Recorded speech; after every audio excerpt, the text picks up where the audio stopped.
ఒక trending topic, ఒక topic పక్కకు పోయింది, గుర్తుందో లేదో మీకు? మంగ్లీ కేసు మర్చిపోయారా? మంగ్లీకి సంబంధించిన అదేదో డబ్బులకు సంబంధించిన స్కామ్ ఏదో జరిగింది కదా, ఆ ఎపిసోడ్ అంతా కనుమరుగా అయిపోయింది. మొత్తం అందరికంటే ఎక్కువ సంతోషంగా మంగ్లీ ఉన్నమాట ఇప్పుడైతే. ఎందుకంటే నా ముచ్చట మర్చిపోయారా బాబు, ఈ ముచ్చట అందరికి వచ్చింది.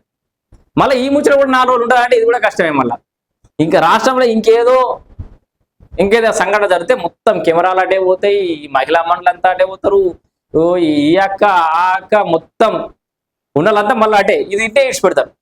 ఇట్లా ఇడిచిపెట్టుడు బంద్ చేసి ఇది అస్తవ్యస్తమవుతున్న నిర్వీర్యమవుతున్న వ్యవస్థల గురించి కొట్లాడురి.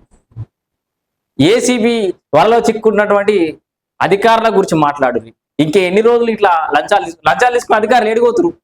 మనం ఇప్పుడు నేను చెప్తున్న వార్త ఇంట్రెస్టింగ్ అనిపి ఈ వార్త తింటారు, కానీ కిందనే ఈ ఏసీబీ చేతికి ఇక్కిన ఈఎన్సీ సిఐడి దర్యాప్తు చేస్తుంది, లేకపోతే ఇది అవుతుంది అదవుతుంది, అటువంటి స్కాములు చూడం మనం.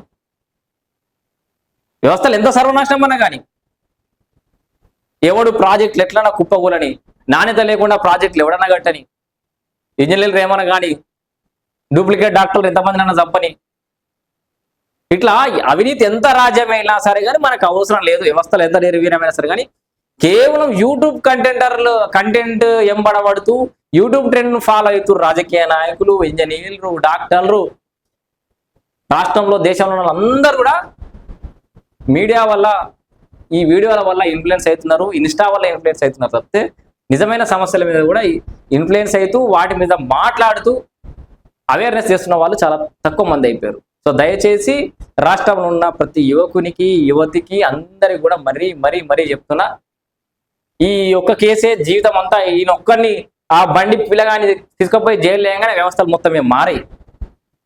మనం ఏదో సాధించినట్టు ఫేస్బుక్లలో పోస్టులు పెట్టి ఆయన అరెస్ట్ చేయగానే మనమే సాధించినట్టు అవన్నీ బంద్ చేయరు. అవి జరగకుండా ఉండడానికి మనం ఏం చేయగలుగుతాం? ఇట్లాంటి బండి భగీరథ లాంటి వాళ్ళు ఇంకా చాలా మంది పుట్టుకురాకుండా మనం ఏం చేయగలుగుతాం? ఎట్లాంటి క్యాంపెయిన్ చేయగలుగుతాం యాజ్ ఎ రెస్పాన్సిబుల్ యూత్గా? అట్లాంటి ఆలోచన చేయరు. ఈ చెత్త మొత్తం విడిచిపెట్టాలని ఈ వీడియో చేయడం జరిగింది. వాస్తవానికి నేను మొన్నటి నుంచి వీడియో చేద్దాం కానీ